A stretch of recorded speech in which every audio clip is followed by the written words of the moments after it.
خو نن سبا چې دا کم راغلي دي دا ټول په پیراشوټ باندې راغلي دي. پاته ولاړ دی د حکمراني پارټۍ کس نو دی ستا به د خبرو خفه کېږي نه چې دا خفه کېږي دي که نه زموږ وړو چاودو که نه مونږ خو د وطن ستړي کړو مونږ خو زرې شو دي. په بي ام ډبلیو او پراډوګانو کې نه ګرځم چې زما سر زه د خدمت کوم زه په عام څخه الټو کې ګرځم. په دې ځای کې یو ډاټسن پروت و په هغې کې خلک مړه بیا په بله ورځ باندې د هغې جومات سره یو موټر راتاو شو دا خو زما د مخې دي. والله اعلم صاحب یا به مونږ په دې وطن کې نه یو یا چې ته مونږ په جمو کشمیر کې پراته یو زمونږ خوړه وچاودو جي څومره تکلیف دی مونږ ته. زمونږ د جومات ته خو ځو راځو که نه اکثر په دې ځای کې دا ټریلر راشي ماشومان وي خلک وایي تکلیف دی صاحب.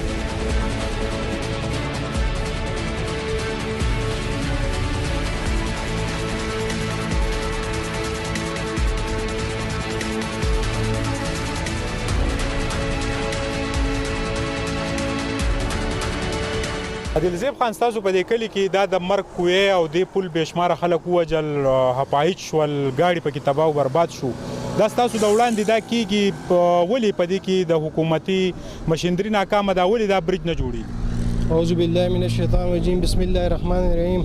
باچا صاحب ډېره مهرباني ستاسو چې تاسو یو ځلې بیا رالی او دې پل چې کومه مسله ده هغه زموږ د چارواکو زموږ د مشرانو ته مخې ته کوئ. د دې نه مخکې مظفر شاه باچا په دې باندې ډېرې زیاتې ویډیوګانې کړې وې په کم وخت کې چې دا د زموږ دنیا ځوانان وخوړل مړه شول شهیدان شول. ولې چې هغه هم د دې حکومت او د دې چارواکو کم زموږ ایم پی ای چې دی زموږ ایم ان ای چې دی پکار دا ده دوی ته موږ دا مسله څو پیرې مخې ته کړې ده چې یاره دا خو زموږ د سوات ګیټ وی ده ټیک شو زموږ د سوات ښکلا د دې ځینې شروع کېږي. کم خلک چې دلته راځي چې د پل ته وګوري نو هغه د دې ځینې زړه وټکېږي چې یاره بره به سهلي. عادلزیب خان دا وایي چې ستاسو کوټه لکه دلته تقسیم ده دلته به ظاهره خبره ستاسو رشته داري ستا والدین ستا وروڼه چې په دې پل باندې راځي نو تور دا نه وي منع کې نه چې یاره حادثه به راشي. دا روډ دې سایډ ته مو ګورئ هغې سایډ ته مو ګورئ ډېر پلن دی صرف په دې یو ځای کې دا پل تنګ دی دا مونږ ډاکټر صاحب ته هم ویلي دي مونږ نورو چارواکو ته هم دا خبره مخې ته کړې ده د مظفر شاه باچا د فیسبوک په پاڼه باندې چې یاره تاسو د دې بیا چې د دې کوم انجینر صاحب و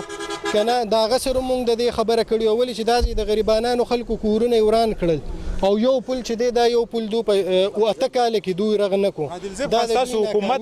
تاسو چې دی په دې تحریک انصاف کې ډېر زیات سټرګل کړو او دا د مرګ کوې ستاسو په علاقه کې چې بېشماره خلک دی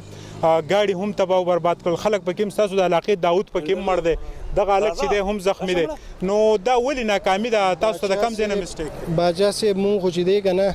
ما د غزو اکثر د خپلو ملګرو ته دا نه ویني په دې تحریک انصاف کې راغلي زه ته اکثر دا خبره کومه زه مونږ د هغې وخت نه په تحریک انصاف کې یو چې کله عمران خان دلته کې راغلی او زما ورور د دې کوټې کې د یونین کونسل صدر و ما عمران خان ته اوچت کړی ما زه په هغې کې اخیستی یم زه وړوکی یم ما مونږ د هغې وخت نه په تحریک انصاف کې یو خو نن سبا چې دا کم راغلي دي دا ټول په پیراشوټ باندې راغلي دي. صحیح تحریک انصاف سره دا منسټري ده که ستا د هغه ګوري او هغه په دې روډ باندې ځي مراد سعید صاحب ته م وایو سلیم الرحمن صاحب ته م وایو ډاکټر صاحب ته هم دا عرض کوو وزیر اعلی صاحب ته هم دا عرض کوو چې تاسو مهرباني وکړئ چې دا د سوات ګیټ وی ده د دې ځینې د سوات ښکلا شروع کېږي تاسو مهرباني وکړئ او د دې پل څخه ور وکړئ چې دا پل چې دی کم زموږ د دلته کې کم ځوانان شهیدان شوي دي په دې کې د دې مرګ د فویته دنیا خلک ګیل شي دا راته ووایه چې دا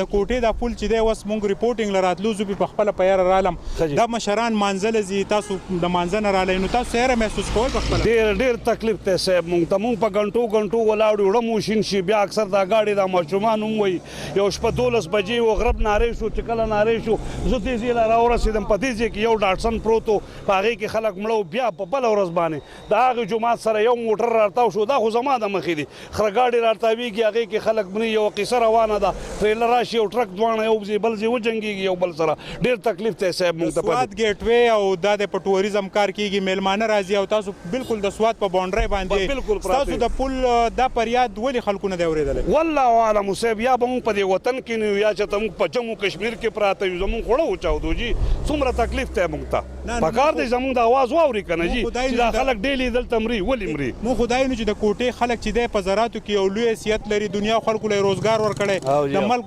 ګوټ ته چې دی شلتالان لوچۍ خوبانۍ لیږي ستاسو سره ولې ظلم کېږي؟ یاره صاحب شلتانان او لوچو پورې هر سړی نښتی دی او زمونږ طریقاتي کارونه دغه شان په دې حال کې پراته دي هر سړی راځي او په شلتالو او په میخه پورې نښتی دی دوه قومونه ته ولاړ دی د حکمراني پارټۍ کس، نو دی ستا په دې خبرو خفه کېږي نه چې دا خفه کېږي دي که نه زموږ مړه وچاودو که نه مونږ خو دې وطن ستړي کړو مونږ خو زرې شو جي. زه به د دې سره یو خبره ایډ کړم، سیاست چې دی دا عبادت دی. دا نن سبا چې کوم سیاست روان دا موږ پخواني خانیزم راولو چې په دې غریب سړي به خپې دربو.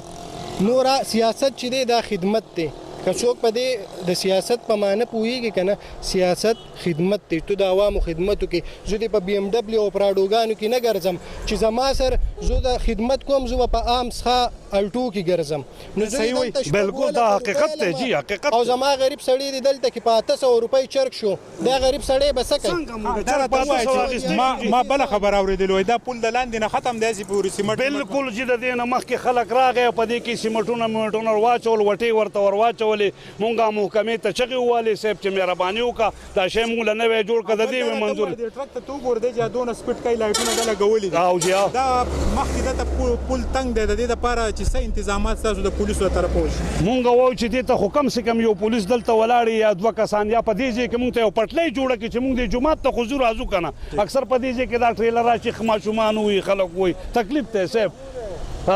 بالکل جی، دا کوټې کلی دا پل بېشماره چې دی نو دی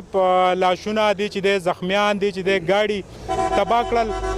په دې باندې به نورې هم خبرې کوو. زنګ سره اوسئ.